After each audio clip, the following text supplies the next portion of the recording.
My name is Reginald King, and at 71 years old, I have learned that the world sees only what you allow it to see. People look at my worn sneakers, the frayed collar of my 5-year-old polo shirt, the scuffed leather wallet that holds my bus pass, and they make their conclusions. They see an aging man who probably clipped coupons, collected coins in jars, and lived on the tiny crumbs of a government pension. They see someone who has lived a small life. They are wrong, but that is the point. For the last 15 years, I have deliberately allowed the world, including my daughter, to see a version of me that was smaller, duller, quieter. A version that casts no shadow except the one I intentionally painted on the wall, and I did it for her, for Nia. But perhaps I underestimated the depth of human nature. Perhaps I gave her too much credit. Or perhaps I should have never tested my own child. My day always begins the same way. I wake before the sun rises, my body still trained by the decades I spent working double shifts. I sit on the edge of the bed for a full minute, the silence of the small apartment settling around me. I stretch, listen to the soft cracks in my bones, and then shuffle toward the kitchen where the coffee pot lives. The apartment is intentionally humble. One bedroom, one bathroom, a living room with furniture from the discount warehouse, and a small collection of books that look like they've been read by 3 generations. This place, with its linoleum floors and old radiator, is the perfect camouflage. People trust what they see, and no one questioned the idea that a retired maintenance worker lived here. But inside the closet, behind the suit jackets I never wear in this building, is a fireproof safe. A safe that contains documents worth more than every house in this neighborhood combined. Property deeds, stock certificates, the original articles of formation for King Hospitality Holdings, 15 five-star resorts, 3 boutique hotel chains, 2 luxury vineyards, 1 penthouse in Manhattan's most exclusive residential tower, all quiet, all hidden, all mine. But I never open that safe on Sundays. Sundays are reserved for Nia. I stepped out of my apartment that morning wearing a pale blue polo shirt and the dark slacks I washed by hand to make them last.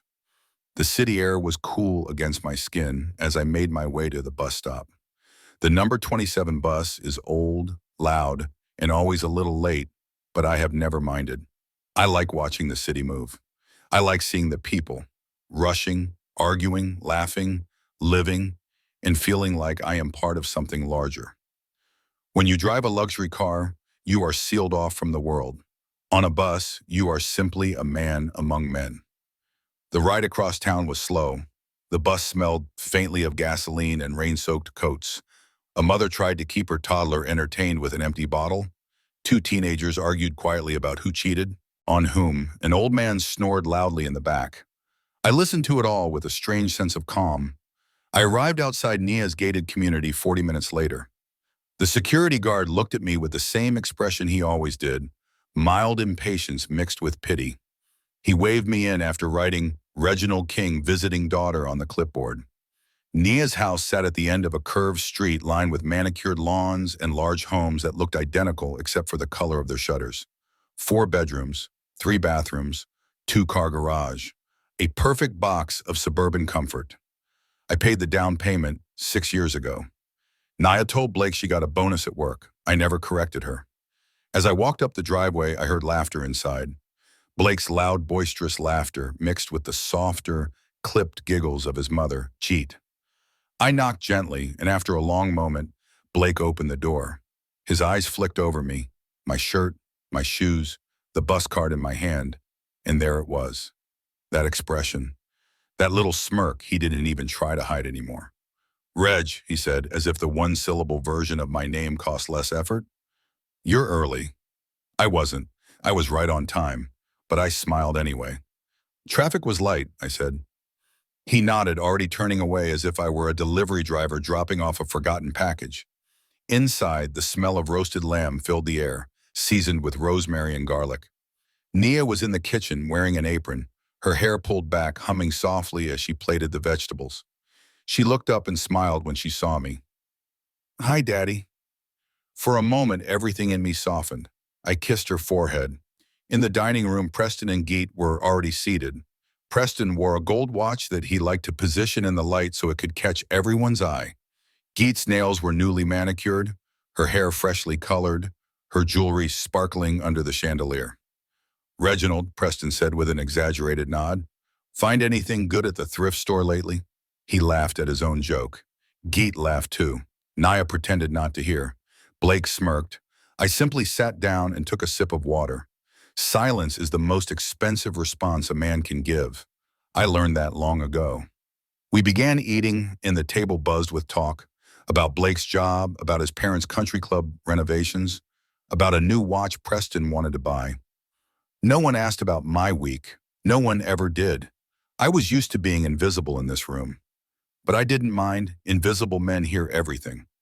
Halfway through the meal, Blake tapped his fork against his wine glass. The sound chimed through the room. He stood up with the swagger of a man who believed his announcements mattered deeply to the world. Everyone, he said, I have something special to share. He grinned. Naya looked excited. Preston puffed his chest. Geety clasped her hands. Our 5th wedding anniversary is next week, he announced, and I've planned a celebration worthy of the occasion. Nia gasped softly. Blake, he continued proudly, we're going to Miami, first-class tickets, 10 days, at the Royal Palms Resort and Spa. My fork paused in midair. The Royal Palms, my resort, my jewel, my $40 million renovation project. The one hotel that changed the entire trajectory of King hospitality. I lowered my fork slowly. Blake wasn't done. I also booked the presidential suite for my parents, he said, as a thank you for all their support. Geet squealed. Preston's face glowed red with pride. Nia clapped her hands like a delighted child. The room was filled with joy, but there was something missing. No one had said my name. I waited for Naya's voice, waited for Blake to turn and say, of course you're coming too, Reginald. The silence grew long. It stretched across the table like a shadow. Finally, I cleared my throat. What time, I asked, should I have my suitcase ready? The room froze. You could hear the clock ticking on the wall. You could hear someone breathing. You could even hear the soft hum of the refrigerator in the kitchen. Blake looked at Naya. I looked down at her plate. Preston coughed. Geet sipped her wine. Blake was the first to speak. Well, actually, we didn't really budget for an extra ticket. He had the audacity to look sympathetic. The flights were expensive, he added, and the resort is like $500 a night. We stretched things to bring my parents. I looked at Naya, my daughter, my only child. I waited for her to say something, anything. I waited for her to defend me. I waited for her to claim me. She swallowed. Daddy, Blake's right, she said softly. The budget is really tight, and you wouldn't enjoy it. The table tilted, or maybe it was just my heart. She continued, the Royal Palms is very upscale, she said, very high society. There's a dress code, a certain standard. You'd be uncomfortable. You'd feel out of place. The words sliced through me like ice. She meant I was too poor looking, too old, too wrong. We just need a break, she whispered. Time to relax with people who understand our lifestyle. Meaning her in-laws, meaning people like them, not people like me. Something inside me grew very still. Not angry. Anger is hot. This was cold, frozen. Blake poured more wine for his father, bragging about the bottle. A $200 Cabernet, he said proudly. I knew the price. Because I owned the vineyard, I set my fork down quietly. And in that moment, surrounded by the laughter of people who believed they were above me, I realized something. My daughter was no longer ashamed of being without wealth. She was ashamed of me. The invisible man at the table finally understood his place in their world. And somewhere deep within, a storm began to form. Not a loud storm, a silent one. The kind that changes everything. The silence after my question hung in the air like a heavy curtain, unmoving and suffocating. I could feel every pair of eyes flick away from me, as if looking directly at me might make them feel responsible for what they had just implied. Blake cleared his throat first, trying to fill the void. Well, You know how it is, he said, swirling the wine in his glass as if it made him look more sophisticated. Luxury costs money. First-class flights aren't cheap, Reg. And the rooms at... He paused, then said it with a flourish. The Royal Palms. He said it as though the name should make me gasp in awe, as though the hotel was some unreachable dream reserved for people far above my station. He said it like a man who wanted to savor the sound of status on his tongue. It took everything in me to keep my face still. He continued talking, explaining the cost breakdown like I was a child who needed math simplified. The presidential suite alone was... I held up my hand. I know the cost of the presidential suite, I said quietly. Blake blinked, confused. Of course he didn't understand what I meant. He couldn't imagine that the man in the faded polo shirt sitting in his overpriced dining chair once spent $8 million leveling an entire wing of that resort to rebuild it from scratch. But I did not elaborate, not yet. I turned to Naya, my daughter, the girl I raised on my back, the girl who once cried when I left for a night shift, the girl who clung to my leg on her first day of school. Naya, I said gently, you don't want me there? Her lips trembled, but she didn't look at me. It's not that. It sounds like that. She closed her eyes for a second. When she opened them, there was something hard behind them. Something I had not seen before. It's just... She took a breath. Daddy, you don't like fancy environments. You would be uncomfortable. And Blake's parents... Yes? I asked softly. They fit the atmosphere better. There it was. Not said loudly, not said cruelly, but said clearly. Her husband's parents fit the luxury environment. Her father did not. A man could live his whole life fighting to be enough, and a single sentence could unravel him. Preston sipped his wine and nodded approvingly, as if Naya had passed a test. Geet offered a gentle smile, the kind rich people offer to someone they believe is beneath them, but too polite to tell directly. It's not personal, she said. It's just different circles. Different circles. It wasn't the words that hurt. It was the ease with which she said them, as though categorizing people was as simple as classifying produce at a market stand, as though placing me in a lower tier was the natural order of things. Blake exhaled dramatically. My parents expect certain standards, he said, gesturing to his mother's pearl necklace, his father's gold watch. They're used to an upscale experience. The Royal Palms is, how do I put this, exclusive. Exclusive, exclusive. That word echoed in my ear like a bell struck with too much force. Not because of its meaning, but because I invented the slogan 10 years ago when I rebranded the entire resort after the second renovation, where elegance meets exclusivity. I wrote it, I trademarked it, I paid the marketing firm that plastered it across billboards. And now I sat at a table listening to a boy who thought himself a man tell me I didn't belong in the house I built. What about the cost? I asked, keeping my voice calm. If money is the problem, I can pay for my own ticket. Blake laughed, not meanly, worse. He laughed the way people laugh at a child offering to contribute pennies to a mortgage. Reg, no offense, but the ticket alone was $900 each. Then there's the food, the activities, the dress code, I can pay for myself, I repeated. He waved his hand.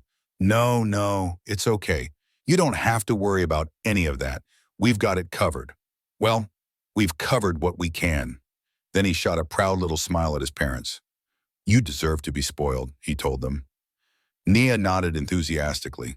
They do. Her smile faded when she finally glanced at me.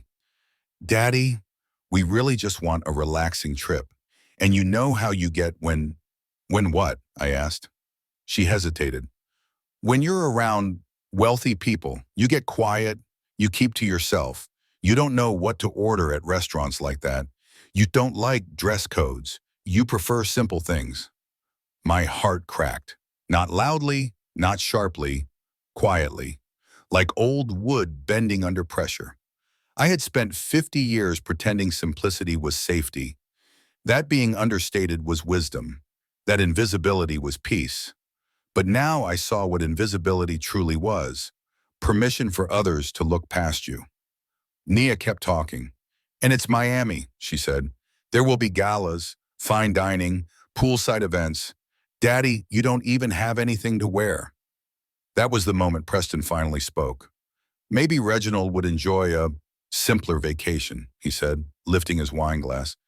You know, something like a little camping trip, fresh air, tents, campfires, something earthy. He laughed at his own joke. Geet covered her mouth to hide a smirk. Blake chuckled. Nia didn't defend me, not even a little. I sat back in my chair, letting their words swirl around me. Camping. Something more my speed. A lifestyle not my circle. A resort where I wouldn't fit in. My daughter choosing silence. My daughter choosing them. Something cold settled deeper into my chest. Heavier. Sharper. Disappointment has a weight to it that anger never carries. Anger explodes. Disappointment sinks. Nia placed a hand on mine, as though offering comfort. I promise we'll plan something next time, she whispered. Something you'll enjoy. Something you'll enjoy. Not something they would enjoy with me. That distinction mattered. Blake clapped his hands, breaking the tension. Enough heavy talk, he said loudly. Let's eat dessert. Dessert. My appetite was gone, my spirit was tired, my heart felt ancient, but I stayed. I stayed because fathers stay, even when their children don't choose them, even when it hurts. The rest of dinner passed in a blur. I heard bits of conversation, the cost of Blake's latest watch, Preston's golf tournament, Geedy's search for vacation outfits, but none of it landed. Their voices felt far away, like echoes down a long hallway. After dinner, Nia walked me to the door. Daddy, she said softly, I hope you're not upset. Why would I be upset? I asked. I kept my face still. Her shoulders relaxed in relief. You understand, right? I nodded once. She hugged me. I hugged her back, not knowing whether the gesture belonged to nostalgia or habit. When I stepped outside, the night air wrapped around me like a blanket. I walked down the driveway slowly, my shadow stretching long under the streetlights. At the end of the street, I could still hear their laughter through the open windows. Their laughter, not mine. I reached the bus stop and sat down heavily. A bus sped by, then another. I didn't wave either down. I just sat there staring at the pavement, replaying every word, every glance, every moment in that dining room. People say that betrayal is loud. They are wrong. Betrayal is quiet. It whispers. It builds slowly, like frost creeping across glass. You don't feel the cold until it is everywhere. I thought of the years I spent building the empire that kept my daughter comfortable. I thought of the nights I went without sleep to keep her college tuition paid. I thought of the day I walked into the bank with a check to pay off her student loans. I thought of the house she bragged about, my gift. And then I thought of the dining table, her silence, her shame, her willingness to leave me behind because I didn't fit. I had never felt so wealthy and so poor at the same time. Something inside me shifted then, something quiet but unshakable. The bus approached again. This time I stood. I got on with a calm I did not expect. As I sat by the window watching the city blur past, a single thought formed in my mind, a thought clear enough to cut through every ounce of pain. They believe I don't belong in luxury, so I will show them who luxury belongs to. And somewhere on that dark bus ride home, a plan began to unfold. Not revenge, revelation. The universe does not always give second chances to see a man clearly, but I would give them one, a final one. The next morning dawned like a bruise stretching across the sky, purple, swollen, threatening rain. I stood at the balcony of my penthouse office overlooking the city, the same city my family once pretended to rule like royalty. Last night's revelations still pulsed through my veins like electricity. They wanted me gone, not just removed, erased, forgotten. They thought I would break. They thought I would walk away. They truly believed I would accept exile from the empire I built piece by piece with blood in my mouth and fire in my chest. But family betrayal doesn't weaken me. It weaponizes me. I stood still, sipping black coffee as the automatic blinds slid up on their own. The glass reflected a version of me I hardly recognize. Sharper, colder, carved out of steel instead of fear. My mind replayed the moment my brother slammed the boardroom door, yelling, "You're done here! Effective immediately!" My father's silence. My mother's smug, perfect expression, as if she had rehearsed it. They had planned it. All of it.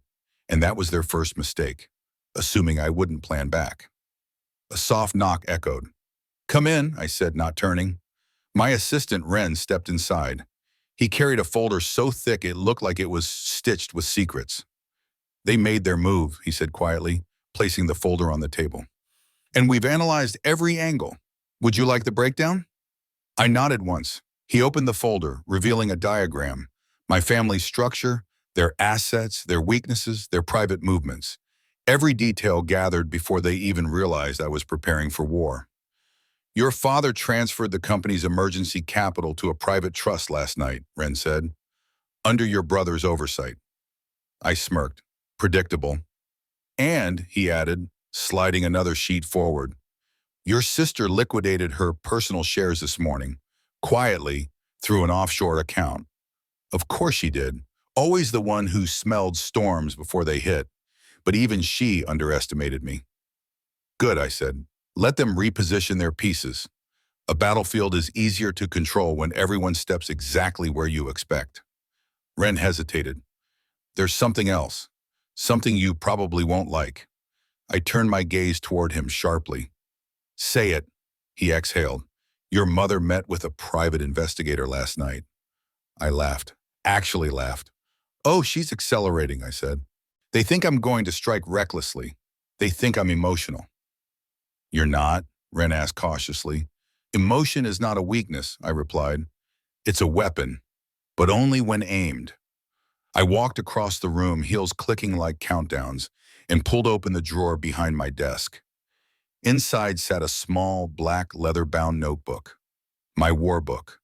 The one I started years ago when I realized my family only loved me when I was useful.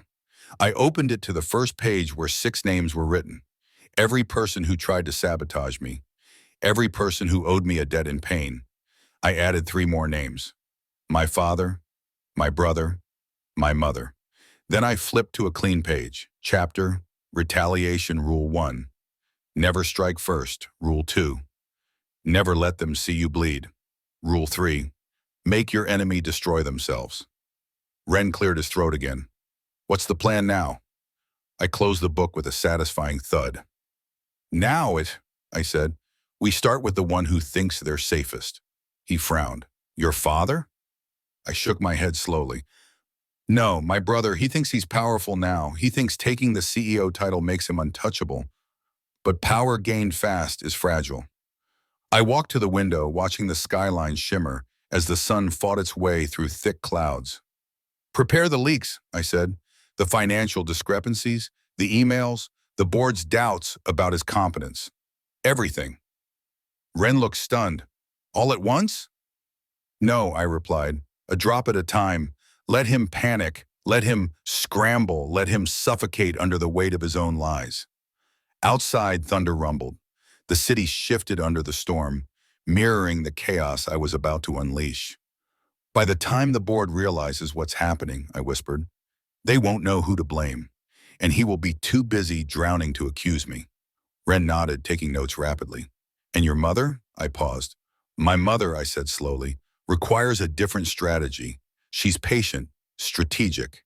She plays long games." A cold smile spread across my lips. "So I'll give her a game she can't win." "What about your father?" Ren asked. "My father," I murmured. "The memory of his blank stare burning through me will fall last, because he's the one who let it happen." I turned away from the city and toward the war book. "Schedule a meeting about," I said, "someone who owes me favors." "Who?" Ren asked. "The person my family fears most." Ren's eyes widened. "You mean?" "Yes," I said. "Him." Lightning forked across the sky. The rules of war had been written. Now it was time to execute them. And this time I wasn't fighting for the company. I wasn't fighting for their approval. I wasn't fighting for my place. I was fighting to end them one by one. By the time I stepped out of the car, the rain had already turned the pavement into a mirror, a fractured reflection of neon lights, secrets, and the bones of this city. The kind of night that swallows truth whole. The kind of night perfect for meeting old ghosts. Ren stayed behind in the car as I walked down the alleyway toward a rusted steel door. It looked abandoned, but appearances meant nothing here. This was a threshold, a boundary between the world my family pretended to control and the world that actually controlled them. I knocked once, twice, pause, then 3 times. The lock clicked. A massive man with arms like stone pillars opened the door. He eyed me once, long, calculating, and then stepped aside wordlessly. I walked through without hesitation. Fear was a scent. If you let it cling to your skin, this place would eat you alive. Inside, the air buzzed with low conversation, cigarette smoke, and the quiet rattling of power exchanged in whispers. Men in suits sat at round tables, faces shadowed, deals being made over glasses of dark liquor. Women in sleek dresses slipped between them, expressions unreadable. But this wasn't a bar. This was a kingdom with no crown, a court with no rules. This was his domain. The man my family feared, the man they betrayed years ago, the man who never forgot. Cassian Ward, a name spoken like a threat, a prophecy, a warning, and tonight, a weapon. I moved through the crowd, ignoring the stares, the whispers, the surprised murmurs that followed me. No one expected me here. No one believed I still had ties to Cassian. No one understood that he and I shared something deeper than business. We shared a history written in blood and broken promises. When I reached the back room, 2 guards blocked my path. One stepped forward. "You have an appointment?" he asked. I held his gaze. "Tell Cassian his ghost has returned." The guard stiffened. His pupils tightened. He stepped away immediately and opened the door. The room was dim, lit only by a single hanging light that swung slightly as if disturbed by the weight of unspoken truths. Cassian stood with his back to me, hands clasped behind him. His silhouette was unmistakable, tall, sharp-shouldered, carved from ambition and danger. "You kept the place," I said. He didn't turn. "I keep everything worth keeping." His voice was lower than I remembered, rougher, like gravel dragged across steel. It vibrated through the room, through me. "And some things weren't?" I asked. He finally turned. Cassian Ward had the same eyes, cold, calculating, winter blue, but older now, sharper. A man who had survived too many battles and lost too many pieces of himself. But when he looked at me, something softened, just slightly. "You shouldn't be here," he said. "And yet," I replied, stepping closer, "here I am." He studied me, the tailored suit, the calm expression, the storm beneath my eyes. "They did it, didn't they?" he asked quietly. "My family." I nodded, and they stripped me of everything publicly. His jaw flexed. I saw the rage flicker in his expression, like lightning behind clouds. "And privately?" he asked. "They underestimated me." Cassian walked around the table, circling me slowly, like a man examining a weapon he once forged. "I warned you about them," though he murmured, "years ago." "Yes, and years ago I didn't listen." "And now?" he asked. I held his gaze without blinking. "Now I listen." He let out a breath that sounded like a growl. "What do you want exactly?" "I want to end them," I said simply. "All of them." Cassian stopped. His eyes narrowed, not with suspicion, but admiration. "I wondered," he said, voice dropping, "how long it would take you to say those words." I said nothing. I didn't need to. He reached for a decanter, poured dark amber liquid into 2 glasses, and handed one to me. "To betrayal," he said. "To consequences," I corrected, clinking my glass lightly against his. We drank. He set his glass down slowly. "You know, helping you means reopening wounds I've tried to bury." "You don't bury wounds," I said. "You train with them." He smirked, just barely. "You still speak like fire." "And you," I replied, "still act like you own the ashes." Silence stretched between us, not awkward, not cold, heavy, weighted with memory. Finally he asked, "Where do we begin?" I pulled a thin folder from my coat and placed it on the table. Cassian didn't touch it. "What's in it?" he asked. "Evidence," I said, "of my brother's incompetence, financial malpractice, unauthorized trades, hidden accounts, enough to make the board question whether he even understands the definition of leadership." Cassian raised an eyebrow. And you want me to leak it? Destroy him quietly? No, I said. I want you to let him destroy himself. Feed information to the right people. Let rumors circulate. Let the pressure crush him. Cassian leaned back in his chair, fingers steepled. So the brother falls first, he said. Predictable. He's the weak link, I answered. His ego will do half the work. And the mother? Cassian asked. She's the dangerous one. Yes, I said. She planned this, so she will be undone by something she believes she controls. What about your father? He asked slowly. I paused. My chest tightened for just a moment, just at a breath. My father, I said quietly, allowed them to do this to me, allowed the company I built to be taken without consequence. He will fall last. Cassian watched me for a long time. The room felt colder. Or maybe that was just the realization settling in. This wasn't a plan, it was a dismantling. Piece by piece, pulse by pulse, target by target. You've changed, he said finally. No, I said. I've adapted. He stood, walked to me, and stopped inches away. Then let's begin. I nodded. We move in phases. We destabilize my brother. We isolate my sister. We corner my mother. And when they're all weak, scared, fighting each other, that's when your father breaks, Cassian finished. The rain hammered against the windows now. The lights flickered. The entire building seemed to tremble. Not from the storm outside, but from the one we were preparing to unleash. Cassian picked up the folder. I'll handle the first set of leaks tonight, he said. But this won't end quietly. They will fight back. I'm counting on it, I replied. I want them desperate. Cassian smirked again. God, how I miss this side of you. I didn't respond. He stepped aside, giving me a clear path to the door. We're at war now, he said. I looked over my shoulder. We've always been at war, I whispered. They just never realized I was the one they should fear. Then I walked out into the storm, letting the rain wash the last traces of hesitation from my skin. Every war has a turning point. This was mine, and my family had no idea what was coming. The storm that started the night I met Cassian didn't end. Not really. By morning, the sky still hung low and gray, like a warning whispered across the city. I stood at the floor-to-ceiling window of my penthouse office again, staring down at the sharp lines of the skyline, the glitter of wet rooftops, the restless pulse of traffic below. The city breathed in chaos, and somewhere out there, my brother was about to taste the first drop of the poison he brewed for himself. The door opened behind me, no knock this time. Ren stepped inside, breathing fast. It started. I didn't turn. How bad? Bad enough that he's already called 3 board members. Ren said, he's panicking.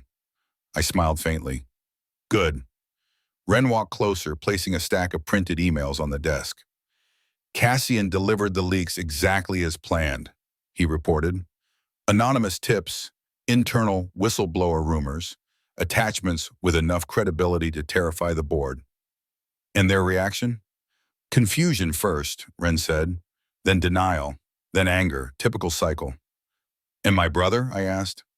He's losing it, Ren replied, screaming at people, blaming departments, accusing sabotage.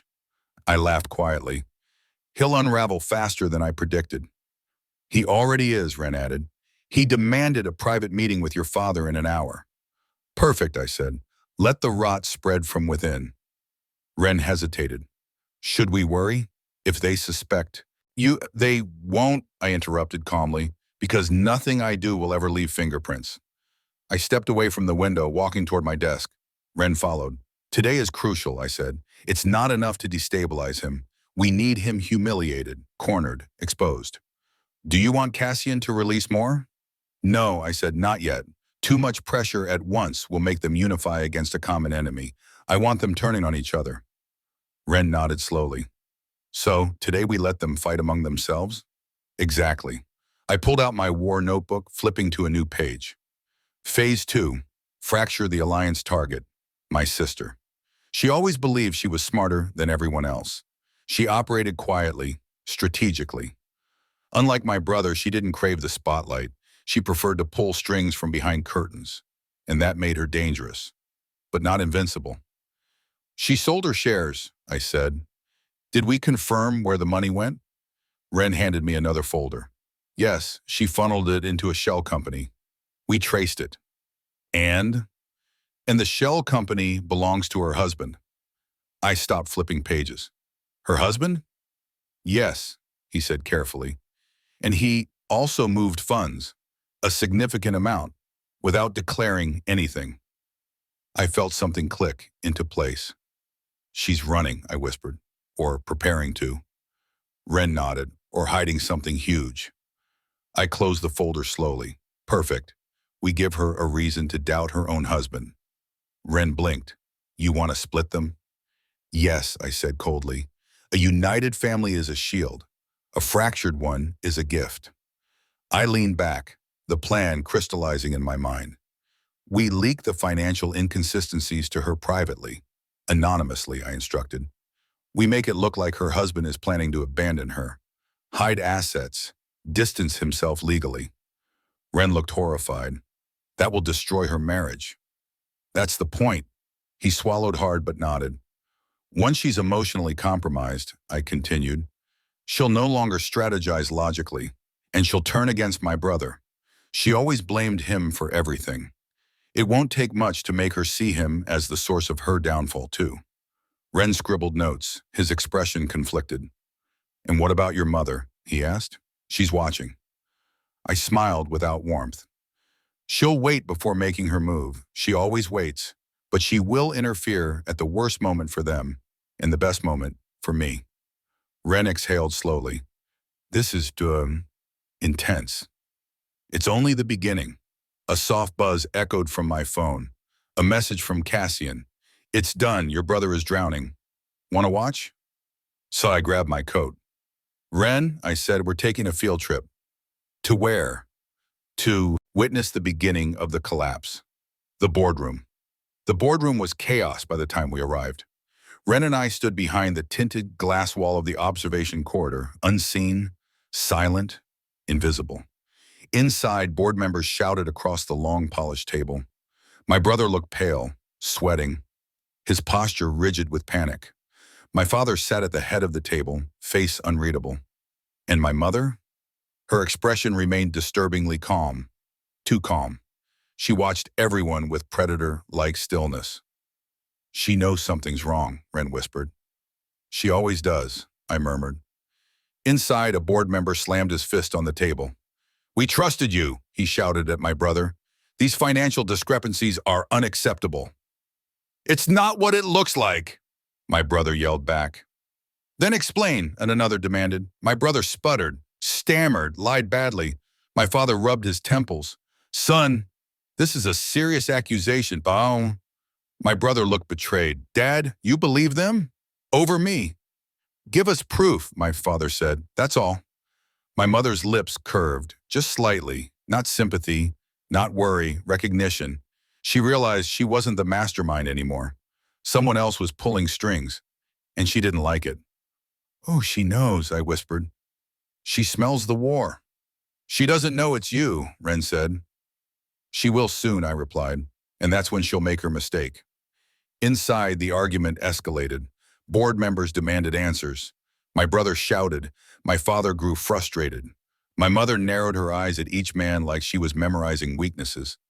Then, finally, my brother snapped. I know who's doing this, he screamed. The room fell silent. Ren stiffened. He's going to blame you. I smiled. Let him. It only makes him look desperate. But he didn't say my name. Instead, he pointed at my sister, who wasn't even there. It's her, he yelled. She wants me gone so she can come back. Gasps followed. Ren choked. He just accused his own sister? Good, I whispered. Exactly as planned. Inside the room, board members exchanged uneasy glances. My father looked horrified. My mother's mouth twitched, the tiniest crack in her perfect mask. Her children were turning on each other. The alliance was fracturing, and the first blood had been drawn. Back in the car, Ren shut the door quickly, breathing hard. That was brutal, he said. Your brother is spiraling. Your sister's going to explode when she hears. Good, I said. Let the explosion happen. Ren hesitated. And your father? He looked lost. I stared out the window. He made his choice when he didn't defend me, I said quietly. He will feel the consequences last. And your mother? He asked. She's calculating, I answered. Her move will be soon, and when she does, she will expose herself. Ren nodded, though his hands shook slightly. What now? He asked. I closed my war book and whispered, now we burn the middle ground. No neutrality, no alliances, no escape. This is where the real war begins. And as the car pulled away, the city below churned with noise, storms, and the silent promise of destruction.